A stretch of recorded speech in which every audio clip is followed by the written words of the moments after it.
Hi అండి, నేను సుధారాణి. అందరికీ నమస్కారం అండి. ఈరోజు నేను మునక్కాయ టమాటా ఇగురు ఎలా తయారు చేయాలో చేసి చూపిస్తాను. చూడండి, మునక్కాయలు 2-3 కాయలు తీసుకున్నాను అనమాట. 15 ముక్కలు దాకా వచ్చినాయి. కట్ చేస్తే కాయగూరలన్నింటినీ నీట్గా కడుక్కొని కట్ చేసి ముక్కలు చేసి పెట్టుకున్నాను. టమాటాలు 1 పావు కిలో, 1 ఉల్లిపాయ ఇది పెద్దది, 2 పచ్చిమిర్చి. దీనిలో కావాల్సినవి 1 స్పూను కారము,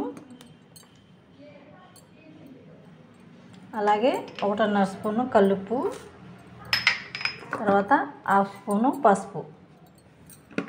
నెక్స్ట్ పోపు వేసుకున్నాము. ఇదిగో పోపు గింజలన్నీ రెడీ చేసి పెట్టుకున్నాము. తర్వాత దీనిలోకి ధనియాలు 2 స్పూన్లు, 4 వెల్లుల్లి తెల్లవి పెద్ద పాయలు అనమాట. దీని నిండా కొబ్బరిని ముక్కలు కట్ చేసి పెట్టుకున్నాము. తర్వాత దీనికి అల్లము అండ్ కాజు రెడీ చేసి పెట్టుకున్నాము. ఇంకా వీటిని వేయించుకొని పొడి చేసి పెట్టుకోవాలి. బండిలో ఆయిల్ పోసి ఇక 1.5 చిట్టి దాకా వేసాను. స్టవ్ ముట్టించుకుందాం. ఇప్పుడు వేడెక్కింది, ఆయిల్ పోపేసుకుందాం.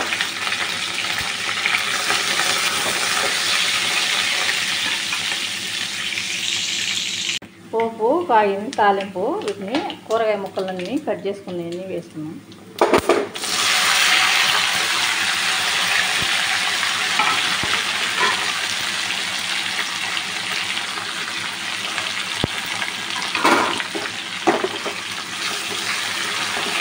ఒక 5 నిమిషాలు ఉప్పు కారం పట్టనిచ్చి ఆ తర్వాత వాటర్ వేసుకుని మూత పెట్టుకున్నాము.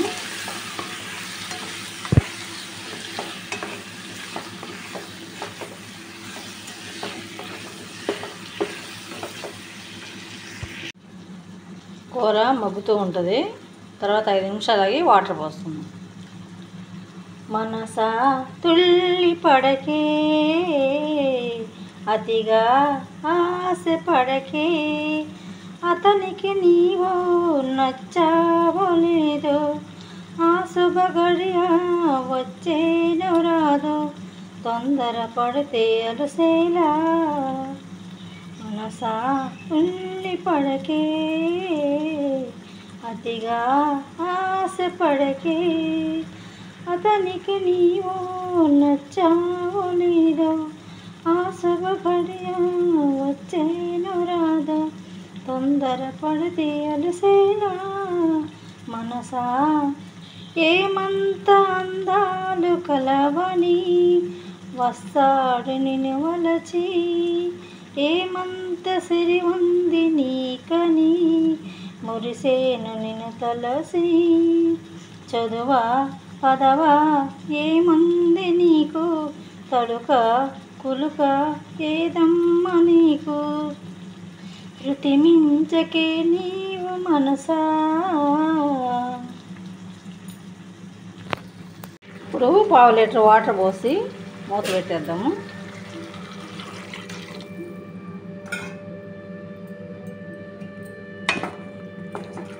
ఒకసారి కలిపెట్టి లోపల మసాలా రెడీ చేద్దాం. మీడియం ఫ్లేమ్లో పెట్టి ఉడికించుకుందాం.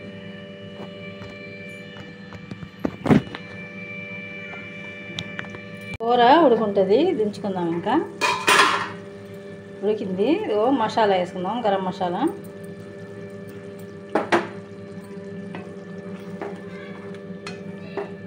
అంతే. ఇంకా మునక్కాయ మసాలా కూర, మునక్కాయ ఎగురు అన్నమాట. చాలా బాగుంటుంది.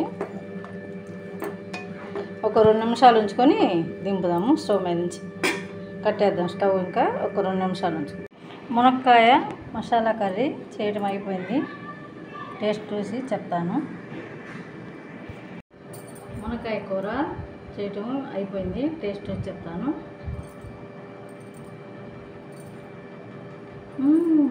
చాలా బాగుంది. మీరు కూడా ఇలానే తప్పకుండా ట్రై చేయండి, చేసుకుని తినండి. టేస్ట్ చాలా బాగుంటుంది. మునక్కాయ మసాలా కర్రీ. ఓకే, మా వీడియో మీకు నచ్చితే లైక్ చేయండి, షేర్ చేయండి, సబ్స్క్రైబ్ చేసుకోండి. Thank you.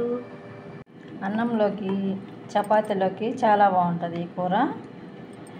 ఈ మునక్కాయలో మంచి ఔషధ గుణాలు ఉన్నాయి. తప్పనిసరిగా అందరూ యూజ్ చేసుకోండి.